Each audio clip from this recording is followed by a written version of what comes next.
So let me ask you this. How do you feel about cooking? Like, is it something you love, maybe just a chore you got to do, or perhaps something you mostly just appreciate someone else doing? Right. Today, we're doing a deep dive into the world of food, but maybe from an angle you haven't considered. We're looking at it through the eyes of someone who really, truly loves eating, like savors everything, but is super upfront about the fact that, well, they just don't know how to cook. Mm-hmm. Yeah, so we're going to explore this one person's journey through food, which is really made possible because their partner is an amazing cook, and also because of these, deep family traditions around meals. It kind of redefines appreciating good food, doesn't it? It really does. And our mission here, in this deep dive, is to pull out some maybe surprising insights from that specific viewpoint. Mhm. We'll look at what they like to eat, how family traditions play a role, the cultural side of meal times, all seen by someone who, like you said, just straight up says, I do not know how to cook. We're going to try and figure out what actually makes food enjoyable, even if you're not the one, sweating over the stove. Okay, let's unpack this. Yeah. So the first thing, and it's really striking, Mm. is how blunt our source is. Yeah. They just flat out say, I do not know how to cook. No hedging there. Not at all. Yeah. And it's not just that they can't. They say they don't like cooking and even admit, I don't have the natural talent to cook. It's pretty refreshing, actually. It just lays it all out there. It is. And what's fascinating here is how this perspective, it almost challenges our usual ideas about being a foodie, right? Totally. Because despite having zero interest, apparently, in actually making the food, this person absolutely likes eating and likes talking about food in general. It really highlights this split, this difference between, the act of preparing versus the pure joy of consuming. Yeah, that's a great point. Like, maybe we focus too much on the making part sometimes. Yeah, exactly. It suggests maybe the art of just savoring food without worrying about how it got there is just as valid. The joy of eating and talking about it can be its own thing, completely separate from cooking.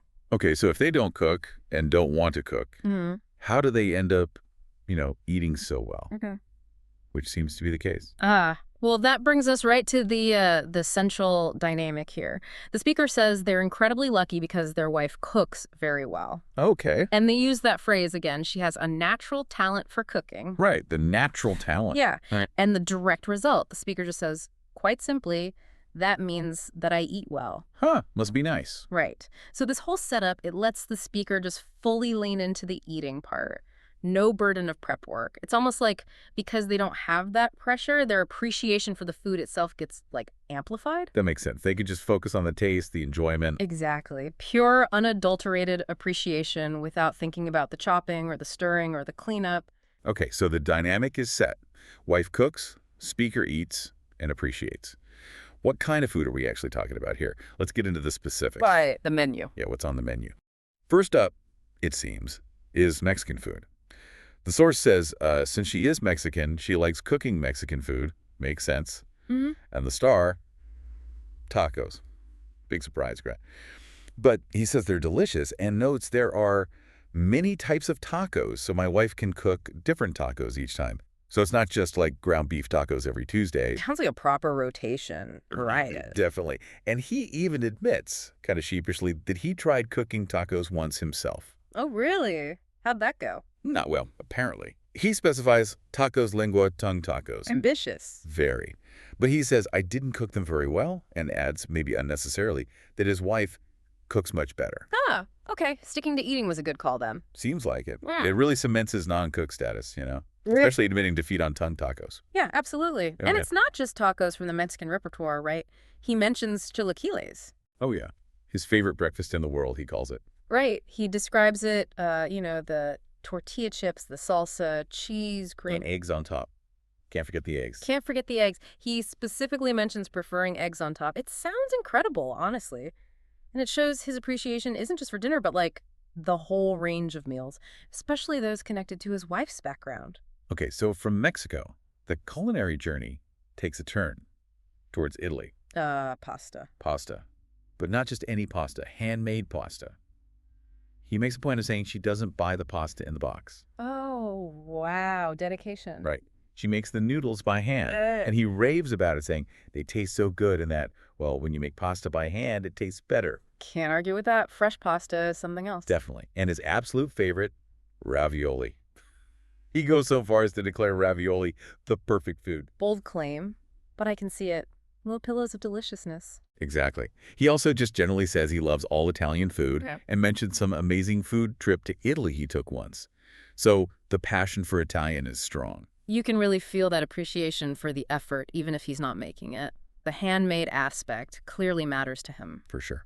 Now, shifting gears slightly, breakfast again, and this is where we find the speaker's one claimed culinary skill. Oh, what is it? Eggs. Eggs, okay. He says he loves eggs, eats them almost every morning, Yeah. considers them the best breakfast food. So while his wife handles the complex stuff, He can scramble some eggs? pretty much he usually makes scrambled eggs, Yeah. but his all-time favorite breakfast dish is actually Eggs Benedict. Ah, so maybe not making eggs Benedict, but definitely eating them. Good clarification, yeah.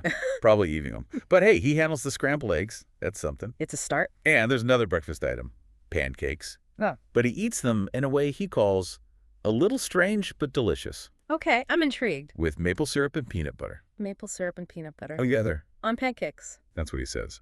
Strange but delicious. Shows an adventurous side, maybe. Or just a very specific craving. Interesting. Okay, what about like main courses beyond pasta and tacos? Yeah. Meat. Oh, yeah. Meat comes up. The wife cooks meat, too. He mentions they have different cuts of steak every week. Every week. Nice. But interestingly, they try to buy cheap meat to save money. It's Yeah. practical, too. Resourceful. Steak on a budget. Exactly. And get this, they don't have a grill No grill. How do they cook the steak then? in a pan. And the speaker seems totally fine with it. He believes meat tastes good if it's cooked on a pan or on a grill. His final word on it. Meat is always good. Ah, simple philosophy. Pan-seared steak can be amazing though. True. It shows his focus is really on the eating, not the technique. Doesn't matter if it's grilled or pan-fried, cheap cut or expensive, meat is good. Yeah, that tracks with everything else. So if you had to sum up his food philosophy overall. Well, based on the source, it's incredibly open. He says he likes every type of food from every country, claims he can eat anything, and genuinely loves trying new foods. Wow. So he might not cook, but he's definitely got an adventurous palate. Absolutely. An enthusiastic eater through and through. That's quite a tour of tastes, from tacos to ravioli to peanut butter pancakes. Right. So, okay, they clearly eat well at home, but what about mealtime itself? Does that structure their day or family life much? Let's dig into their dinner habits. Yeah, the rituals around eating. Exactly. So the source says they cook dinner 5 days a week at home. That sounds like a pretty solid routine. It does, consistent home cooking. Then on the other 2 days, they either go out to eat dinner or we eat dinner with other people. Sometimes it's his parents, sometimes his sister. Okay, so dinner is often social, even when not at home. It's a connection point. Definitely seems that way. It paints this picture of dinner not just being about, refueling, but being a central part of their family and social life. And if we sort of zoom out, connect this to the bigger picture, it really shows how these meal routines get woven into, like, your family's identity, right? Yeah. He even mentions a childhood memory. His mother cooked dinner every weekday, and they always ate dinner at 6:30 p.m. every day. Wow, like clockwork.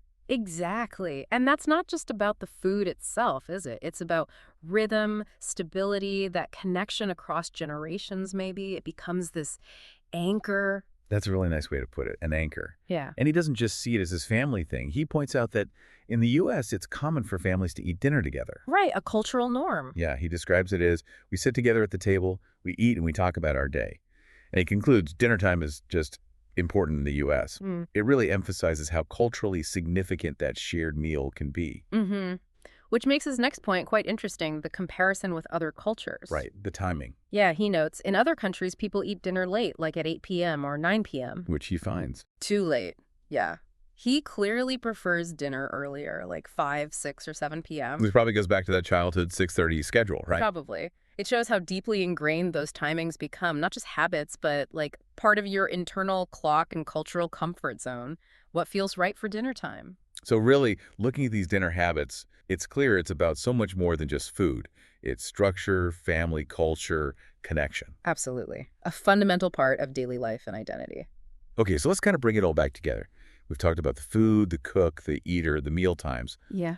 But the core thing that keeps coming up, this anchor for the whole deep dive, is the speaker's main stance. The non-cook who eats well. Exactly. I don't cook well, but I eat well. he says again near the end. I prefer eating, not cooking. Hmm. And he wraps it up with this real sense of gratitude, saying, my wife cooks very well, so I don't need to learn. I'm thankful for that. It's quite a statement of contentment, isn't it? Fully embracing his role as the appreciative eater. It is, and it makes you think. Yeah, it really raises this bigger question, I think, about like society's expectations around cooking versus just the pure joy of eating. Right. Do you have to cook to be a food person? Exactly. His story kind of pushes back on that. It suggests, hey, maybe being a really dedicated, appreciative eater is valuable in its own right. You don't necessarily need to be a chef to love food deeply. Maybe there's an art of savoring that's just as important as the art of cooking. The art of savoring. I like that. It also brings back that idea of natural talent he mentioned. Yeah, the way he talks about his wife having it and him. Not. It almost makes cooking sound like, well, like any art form.